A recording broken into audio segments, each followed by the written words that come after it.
Salut à tous, c'est Jimento, j'espère que vous allez bien. On se retrouve aujourd'hui pour une toute nouvelle vidéo pour le premier épisode de la mini-série, qu'on peut appeler ça comme ça, les analyses des 5 plus grands championnats européens.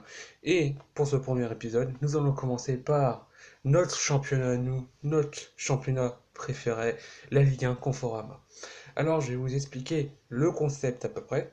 Je vais, sur 4 catégories, analyser les 20 équipes de chaque championnat. Enfin, chaque championnat en Allemagne, il y en a pas 20. Donc je pourrais pas. Mais, 4 catégories. Les situations critiques, les passables, les intéressants et les très intéressants. Donc sans plus attendre, on va commencer par la première, les situations critiques. Pour les situations critiques, la première équipe en Ligue 1, Dijon. Dijon qui, malgré un bon recrutement, avec les 4 premiers matchs, n'ont pas réussi à faire grand-chose. En ayant vu quelques matchs de leur part, je peux dire que c'est pas forcément fameux. Après, au niveau du recrutement, c'est pas mauvais, j'ai envie de dire. Mouni Chouillard, connaissant le joueur au RC Lens, il est pas mauvais, mais a-t-il le niveau lien? Après, il y a des joueurs qui ne jouaient pas dans des autres clubs qui sont arrivés. Ah, je peux pas trop vous dire le nom, mais je sais qu'ils ont recruté des gens du Sporting, un gardien de l'Aspal qui a fait la CAN avec le Sénégal. C'est peut-être un bon recrutement, mais il faut voir plus tard, parce que c'est que le début du championnat, il n'y a eu que 4 matchs. Après, situation critique également pour le promu Messin. Metz, qui, c'est pareil, a fait plutôt un recrutement sur la suite des choses qu'ils ont fait en Ligue 2. C'est pareil, avec les recrues, il faut le temps que ça colle, que ça lance. Donc, je pense, j'ai pas de souci à me faire pour eux, mais au vu des 4 premiers matchs, certes, une victoire contre Monaco, mais Monaco, on en reparlera plus tard. Ça a pris du temps à se lancer, mais ça commence à se faire. Mais Metz, c'est pareil. Une victoire contre Monaco, mais le reste, c'est des défaites. Et un match nul contre Strasbourg. Strasbourg, qui, d'ailleurs, est aussi dans la situation critique, selon moi. Un mercato assez moyen, pour ma part, je trouve. Après, les amis strasbourgeois ne me critiquez pas, il n'y a pas de problème là-dessus. Djikou, un bon défenseur. Mais après, ça reste moyen. Bon, la désillusion de la Ligue Europa peut peut-être leur permettre de mieux jouer en Ligue 1. Parce qu'on a vu en Ligue Europa, ça donnait tout. Mais au niveau du championnat, c'était très compliqué. Donc pour moi, dans la situation critique, il y a Dijon, Metz et Strasbourg. Mais je me fais pas de soucis pour Strasbourg et Metz. Un peu plus pour Dijon, mais à voir encore. On va passer à la nouvelle rubrique, les passables. Dans les passables, j'ai retenu 7 équipes. Amiens, Bordeaux, Brest, Nantes, Toulouse, Marseille et Monaco. Alors, Amiens, un mercato plutôt bon, j'ai envie de vous dire. Quand on voit l'équipe, ça peut jouer facilement le maintien en Ligue 1.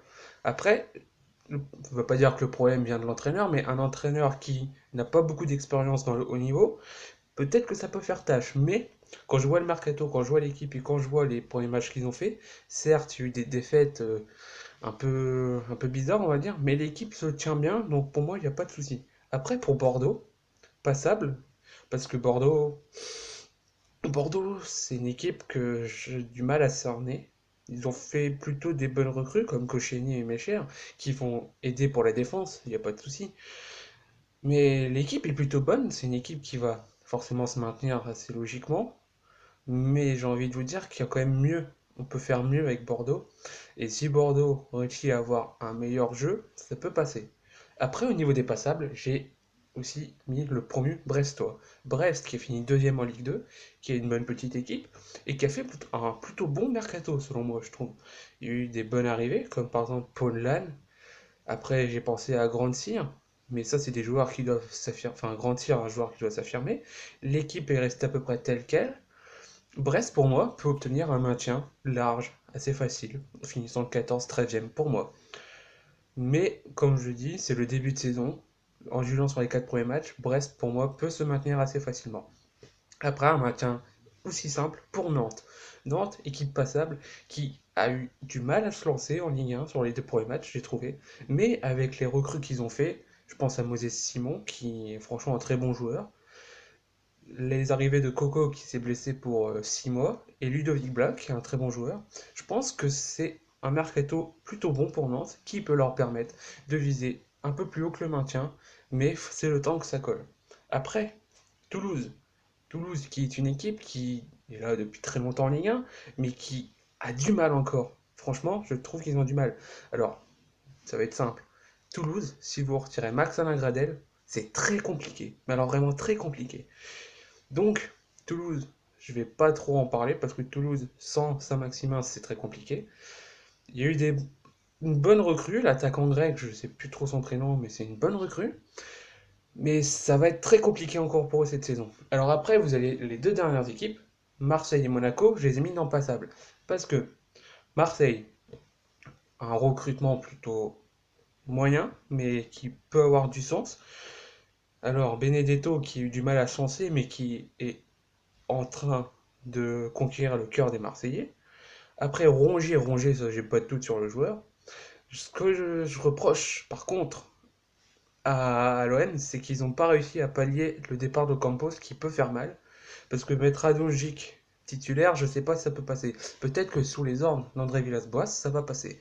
Mais on n'y est pas encore. On est sur 4 matchs, 2 victoires, un nul, une défaite, ce qui est correct pour Marseille encore. Marseille qui veut viser l'Europe, qui, si continue comme ça, peut l'avoir. Mais moi, j'ai mis passable parce qu'ils ont pris trop de temps à se lancer. 2 matchs catastrophiques, on va dire. Un match contre Nice qui était plutôt bon, et celui de Saint-Etienne qui passait bien. Après Monaco, pour la dernière équipe des passables, Monaco. Un mercato beaucoup trop gros comme chaque année, trop d'attaquants recrutés. Mais sur les 2 derniers matchs, ils en sortent vite fait. Alors, Monaco, enfin, contre Lyon, Monaco a rien fait. Contre Metz, Monaco n'a rien fait. Contre Nîmes, ils menaient 2-0, mais ils sont fait rattraper par une bonne équipe nîmoise. Et contre Strasbourg, ils menaient 2 fois, mais ils sont fait rattraper par une équipe de Strasbourg qui avait l'envie.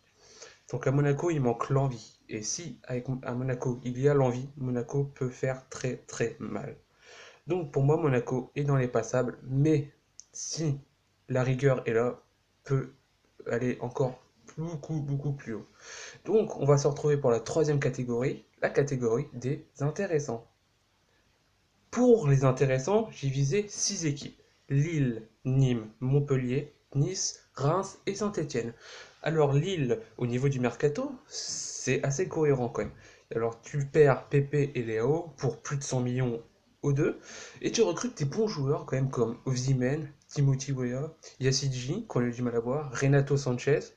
Ça, c'est des belles recrues. Donc pour moi, Lille peut être sur la continuité de sa saison dernière, pas forcément la deuxième place, mais l'Europe. Pour moi, Lille peut facilement arracher l'Europe. Après, pourquoi je les ai mis seulement dans les intéressants et pas dans les très intéressants? C'est parce que selon moi, les matchs à l'extérieur qu'ils ont fait cette saison contre Amiens et contre Reims ont été très très très faibles. À domicile, il n'y a pas de souci. Avec leur public qui gère, il n'y a pas de souci, mais à l'extérieur, c'est très compliqué. Donc, pour seulement les voir passer dans les très intéressants, il faut qu'ils aient des succès à l'extérieur. Et pour les mettre dans les très intéressants, pourquoi pas voir un truc dans les phases de groupe de Ligue des Champions. Ligue des Champions, on en reparlera plus tard dans la chaîne. Ensuite, Nîmes. Alors Nîmes, qui a perdu beaucoup trop de joueurs de l'année dernière. Bobichon, Savanier, Bozok, Tube, Alioui, j'en passe. Mais on réussit à recruter d'autres bons joueurs. Je pense à Philippe Otto, à Djudjlevic, à Ferrat. Après, il y a encore d'autres. Le retour de Bernardoni en prêt, d'autres joueurs qui vont devoir s'affirmer encore. Je pense à Sidi Sarr et à Fomba. Mais Nîmes, plutôt des bonnes pioches encore. Et je pense que Nîmes peut encore faire une belle saison. Je leur souhaite parce que c'est une équipe que j'apprécie énormément quand même, le Nîmes Olympique. Et on parle du Nîmes Olympique, on parlait de leurs rivaux, Montpellier. Montpellier qui a perdu Aguilar et Lecomte, mais qui a récupéré quand même Rouly et Souquet, c'est pas rien non plus. Souquet, on a vu son but contre Lyon, mais sans son but contre Lyon, Souquet est quand même un très bon joueur. Je ne sais pas pourquoi il était parti à la Gantoise l'année dernière. Et Rouly, qui est un gardien que j'attendais pas, honnêtement, quand il était à la Sociedad. Pour moi, s'il partait de la Sociedad, c'était pour un club qui jouait l'Europe. Je ne dis pas que Montpellier ne jouera pas l'Europe, mais je pensais il peut largement être plus haut. Alors Montpellier, pour moi, si je les mets dans intéressant, bonne philosophie de jeu, mais il manque un truc. Il leur manque un truc. Je J'aime bien les voir jouer, mais c'est pas encore ça. Alors, Montpellier, première partie de tableau pour moi. peut peut-être jouer l'Europe l'année prochaine, mais ça reste encore à voir. Après, dans les intéressants, j'ai mis Nice. Nice, alors si j'ai mis dans les intéressants, c'est... Alors, niveau de jeu, ça va encore. Mais quand tu vois que Dolberg, Ounas sont arrivés, comme Claude Maurice aussi est arrivé, Ensoki, ça c'est des joueurs qui peuvent faire du bien au club. Et le nouveau projet qu'ils ont, c'est très intéressant. Du coup, c'est pour ça que je l'ai mis dans les intéressants. C'est une saison de transition pour eux. Donc, on va dire que j'ai pas de souci à me faire pour eux. Reims, également, je vais pas être plus, je vais pas, comment dire, je vais pas en mettre trop sur Reims quand même, parce que je suis supporter du stade. Mais Reims, j'ai mis dans les intéressants parce que ils ont réussi à conserver la plupart des joueurs de l'année dernière. Ils ont perdu Mendy qui est parti à Rennes, mais ils ont recruté Rajkovic qui est assez méconnu en France, mais qui a l'air d'être un bon gardien. Ils ont conservé Oudin, qui c'est pas une mauvaise chose pour le club, très clairement, mais à voir si Oudin confirme. Ils ont recruté un attaquant, Donis, qui était à Stuttgart, à voir parce qu'apparemment il est pas très régulier, mais sinon l'équipe tient encore bien la route. On a un Boulaïdia qui est très bon, il n'y a pas de souci, c'est l'un des meilleurs joueurs et moi de ce début de saison. Moussa Doumbia, qui est aussi une très bonne surprise cette saison, avec les blessures de Zenelli et de Cafaro qui sont encore... Enfin, Zenelli qui on reverra pas avant 2020 et Cafaro qu'on reverra fin du mois. Quand on rajoute ces deux joueurs, Reims peut faire mal en attaque. Mais Reims continue de la saison dernière, milieu de tableau, voire plus, mais déjà milieu de tableau sûr. Et pour terminer les passables, Saint-Etienne. Saint-Etienne, si je l'ai mis dans les passables, niveau mercato, parce que en Ligue 1, les 4 premiers matchs, le premier c'était contre Dijon, donc désolé amis Dijonnais, mais Dijon c'était facile, mais les 3 autres matchs, c'était moyen, hein, j'ai envie de vous dire, parce que Saint-Etienne n'a que 4 points sur 12, si je me trompe. Si je me trompe pas, pardon. Mais Saint-Etienne, en Ligue 1, c'est compliqué. Un groupe de Ligue Europa faisable, un mercato plutôt intéressant, avec Aoulou, Boudbouz, le retour de Kolo Zezach, Oukoudi, Moukoudi, pardon, qui arrive du Havre, qui est un bon défenseur. Après, il y a Traoko sur le côté gauche qui vient d'arriver. C'est une bonne équipe. Yohan Cabaye aussi qui est arrivé. Une bonne équipe qui peut vraiment viser l'Europe. Mais il leur manque encore un truc pour passer le palier de Ligue Europa à Ligue des Champions. Donc, on va se retrouver maintenant pour la dernière catégorie, les très intéressants. Donc, si vous avez bien suivi cette vidéo, les très intéressants, vous devez savoir les 4 équipes qu'il y a. Angers, Lyon, Rennes et Paris. Alors, Angers qui, malgré la grosse défaite face à Lyon 6-0, fait un très bon début de saison. 3 victoires, une défaite. Pour un club comme Angers qui, de base, vise le maintien, c'est très très bon. Ils ont fait un bon mercato avec les arrivées de Alioui, Tube, Pereira Lage, qui est un très bon joueur, que j'apprécie énormément. Bobichon qui est arrivé également. Après, je peux pas trop vous dire qui est arrivé à Angers, mais Angers, si Casimir Ninga, c'est un joueur que j'apprécie plutôt bien. Ça, c'est un bon mercato pour Angers, qui va facilement se maintenir, selon moi, s'il continue comme ça. Un milieu de tableau qui peut être facile, et je les vois bien me finir dans les 10 premiers.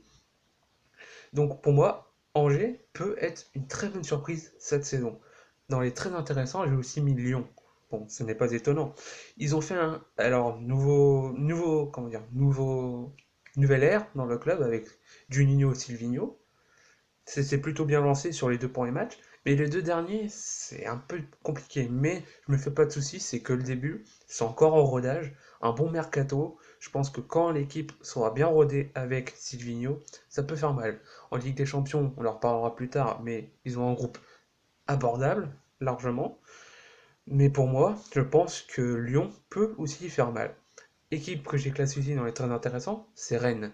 Le Stade Rennais qui est encore sur sa continuité avec l'Europe, qui rejoue l'Europa League, qui a un groupe assez abordable également, mais qui peut avoir aussi du mal. Mais en Ligue 1, ils sont pareils, sur 3 victoires, une défaite, avec un bon recrutement. Edouard Mendy, gardien du Stade de Reims, qui, on l'a vu sur son premier match avec Rennes, a arrêté un penalty, ce qu'il n'a jamais fait avec Reims, malheureusement. Mais oui, c'est un bon mercato côté Rennais, et je pense que Rennes peut vraiment faire mal encore cette saison. Les voir cette fois-ci vraiment jouer le haut de classement, parce qu'ils ont réussi à jouer l'Europe grâce à la Coupe de France. C'est pas rien pour un club comme Rennes qui, avec entre guillemets la malédiction qu'il y a du club, mais Rennes s'en tire bien avec un bon entraîneur, Julien Stéphan, que j'apprécie énormément. Rennes peut facilement retrouver une nouvelle fois la Ligue Europa et faire une bonne saison en Ligue 1. Et le dernier club classé dans les très intéressants, le Paris Saint-Germain.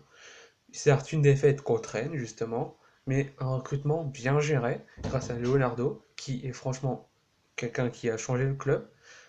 Le fait que Neymar reste n'est pas une mauvaise chose, parce que Neymar, ça reste quand même un très bon joueur, malgré le fait que beaucoup le critiquent.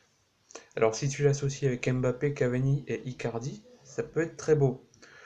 Bon, le PSG, on en reparlera plus en Ligue des Champions, parce que ça reste quand même l'un de leurs objectifs. Je les vois facilement sûrement remporter le championnat, même quelques coupes. On se retrouve maintenant pour la conclusion de cette vidéo. C'est tout, du coup, pour cette première vidéo de la mini-série des analyses. J'espère que ça vous a plu. Dites-moi dans les commentaires ce que vous en avez pensé. N'hésitez pas à vous abonner et à laisser un pouce bleu. C'était Givento. Peace.